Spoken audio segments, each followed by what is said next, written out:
একজন বিজনেস মাইন্ডের মানুষের চিন্তা ভাবনা আসলে এমনই হয়। আজকে অফিস শেষে বাসায় চলে গিয়েছিলাম, তো হঠাৎ কলিগ কল দিলেন যে আসেন একসাথে হালিম খাবো, কিন্তু ওনাদের হঠাৎ চলে যেতে হয়েছিল, ট্রেনের শিডিউল ছিল ওই জন্য। তো আমি একাই মূলত হালিমটা খেয়েছিলাম। তো হালিম খাওয়ার পরে হালিম মামা যিনি ছিলেন উনি বলেন যে উনি বিরিয়ানি বিক্রি করেন, তো সামান্য বিরিয়ানি স্যাম্পল ট্রাই করতে। তো স্যাম্পলটা ট্রাই করার পর আমার বিরিয়ানিটা খুবই ভালো লেগেছিল, সো ওনাকে বললাম যে আমার জন্য এক প্লেট বিরিয়ানি রেডি করতে। সো উনি মূলত 70 টাকা, আমি 140 টাকা, এবং বিভিন্ন প্রাইস রেঞ্জে বিরিয়ানি উনি তৈরি করেন। মূলত উনি রান্না করেন এবং উনি মূলত দোকানটা চালান। তো ওনার দোকানটা হচ্ছে কুমিরা ঘাট, বড় কুমিরাই মূলত পড়েছে, এবং এই দোকানটা অনেক বেশি ফেমাস। সো উনি মূলত চিকেন বিরিয়ানি এবং হালিম বিক্রি করেন। সো হালিম খেয়ে আমার ভালো লেগেছিল, সো ওনাকে বললাম ঠিক আছে তো বিরিয়ানিটাও দেওয়া যাক, বিরিয়ানিটাও ভালো লেগেছিল।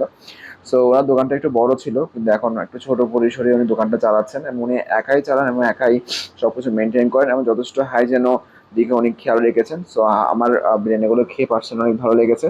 সো আপনারা যারা কুমিরাঘাটের আশেপাশে আছেন, সো চাইলে ওনার দোকানে ট্রাই করতে পারেন বিরিয়ানি। এবং ওখানে হচ্ছে কি, এটা একটা বিজনেস স্ট্র্যাটেজি ছিল যে আমি গিয়েছিলাম হালিম খাওয়ার জন্য, কিন্তু সাথে বিরিয়ানিটাও খেয়ে চলে আসলাম। সো উনি মূলত একসাথে দুইটা জিনিসই সেল করে ফেলেছেন, এবং এই জায়গায় সাকসেস।